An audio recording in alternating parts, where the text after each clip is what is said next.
Welcome back.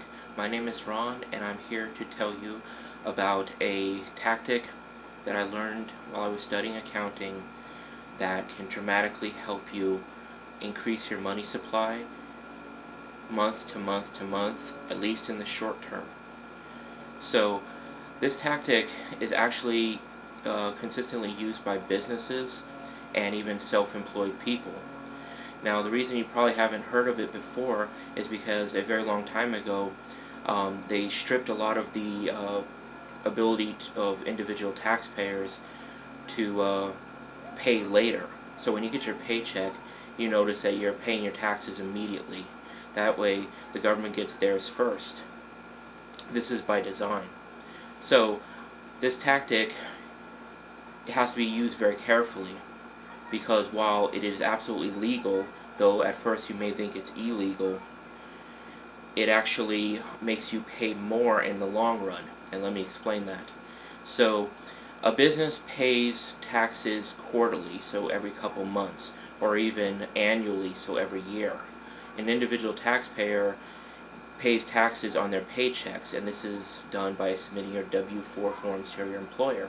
And that's where you pick how many dependents you have, whether you have children or not. You also can mark exempt, which cuts off all taxes, though you'll have to deal with it later. And on the forms they say, choose this only if, these criteria apply. So, while I was studying accounting, I noticed in one of the textbooks that it said when an individual taxpayer, that be you or me or anyone else, does not pay enough taxes in the year, they have to pay it when they file their tax return. So I've known a few people who've used this tactic, and so I'm going to get into the details on how this works. Now, this is absolutely legal, but you must do it in a very specific way.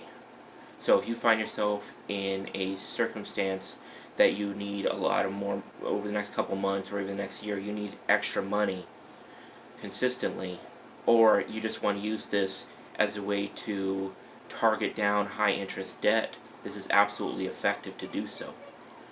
So the tactic is actually, you go to your employer, you resubmit your W-4 form, and then you mark in a huge number of dependents, 9, 10, 15.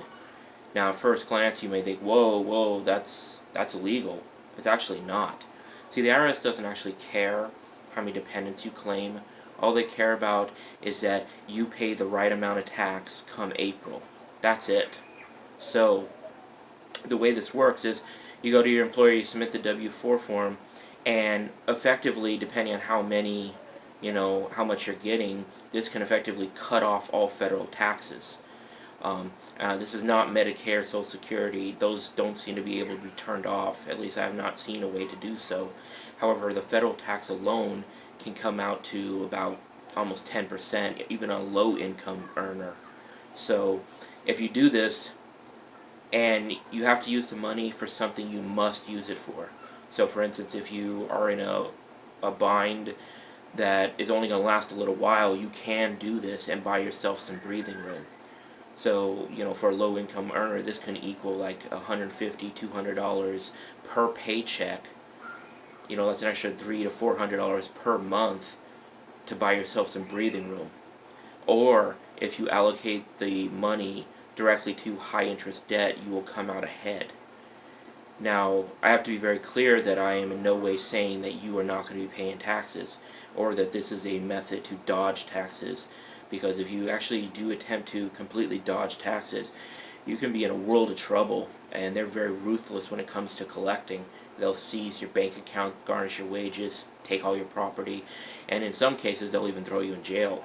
So this is not, dodging fully is not what I'm saying. This is actually a legal tactic used by businesses and other people, and I've even used it myself. If you allocate the money to specific things that you must do it to, like a temporary bind, for instance, or high interest debt, you will come out ahead, and it is absolutely legal to do so. So, if you do this, the best way to do it, if you're actually planning on it, it would be to start in January and just basically run the entire year if you're allocating to high interest debt.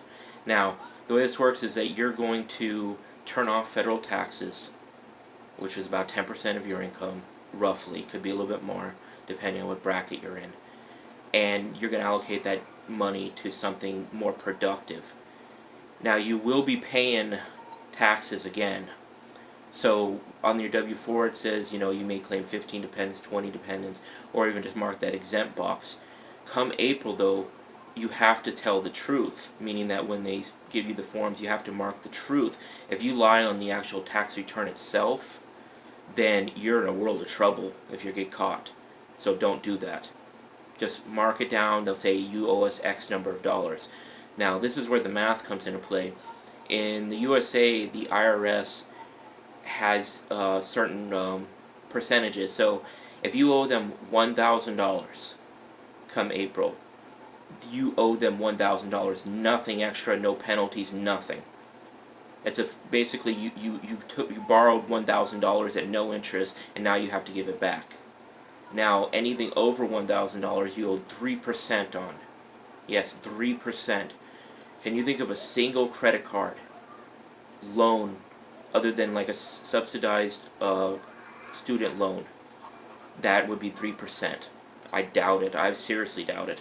Most interest rates come 6 or above. If you're, in the, lower credit score rating, those interest rates will be 15, 20, 25% even. So think about it. If you take, for instance, like in a year, like say $2,000 in taxes that you would have just given the government, and allocate that $2,000 instead to high interest, credit cards or loans, then instead of, paying the 20% on that credit card on that money, you're going to now instead pay 3% to the IRS. So you're saving a considerable amount of money. And but what happens if, April rolls around and you can't afford the tax bill? You just don't have a couple $1,000s laying around. Well, that you're okay. So there's another built-in formula, not really formula, but built-in option for you. See, the IRS doesn't really care what's going on. All they want is their money. As long as you're willing to pay them, they are very lenient to deal with. They're actually very good to deal with. I find private banks much more difficult to deal with than the IRS, as long as you don't try and cheat them, as long as you don't try to dodge them and pay them nothing. So once every 5 years, you can enter into a payment plan with the IRS, and this payment plan you'll pay your entire balance over 3 years. You will pay interest, which comes out to about 2% on average per month. It's about 2% per month, or even less than that. I haven't looked up the numbers in a while, and it costs $49, I believe, to actually initiate the plan. But it takes, whatever that amount is, you have 3 years to pay it, month to month to month. Now, if you were just looking for some breathing room, this is an excellent way to get it. If you're just looking to pay off some high interest debt, this is an excellent way to get it, and this is absolutely legal to do so. Very, very few people know about this, because when I have suggested it to other people, they look at me, the first thing they ask me is, isn't that illegal? And I'm like, no. It's actually a option. Businesses use it all the time. Self-employed people use it all the time. It's just that if you're working a regular job, you don't think about these kind of things because they're kind of outside the box. You just think, hey, it's illegal to not pay taxes. Well, yes and no. It's illegal to not pay taxes every year, but it's not illegal to not pay taxes this month. So when that April comes around again, you have to pay. But in the meantime, that gives you like 12 months of wiggle room to use this for something more productive. Now, if you're taking this money and going off to have a vacation, that might not be the best use of this money. But of course, this is, your choice. I'm just letting you know the options available to you, especially the options you may never have considered. So, and if it's, if you want to just work it very specifically. So, for instance, if you take, say January all the way to December, and you had no taxes running for the whole year, that's if you're a low-income person, that's roughly about $2,000. And, come January, you allocate all that money to whatever, and Now you're getting ready for April, so basically got at least 3 solid months to build up cash in order to pay the IRS and come April. Now, if that's not an option, you still got your payment plan. But if you don't, have it, then, if you do have it, then from these several months, as long as you plan it out, then you can use it, and don't worry about it.